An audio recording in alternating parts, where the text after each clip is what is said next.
ago that we wanted to work our butts off and retire early. We quit our jobs, our career jobs. We would sell or give away everything we owned. We sold all of our possessions. We would sell our house. And we would buy a sailboat and travel the world. So we started looking for a boat last year, about a year, 14 months ago, and put bids in a couple of contracts that we lost. Truly a roller coaster, lost on a lot of boats that we really like, but we finally found one that we are absolutely in love with.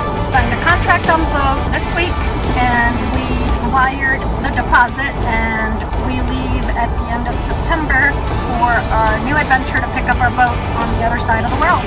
So that's pretty exciting. How do you feel? I'm excited. I'm ready for the adventure to start.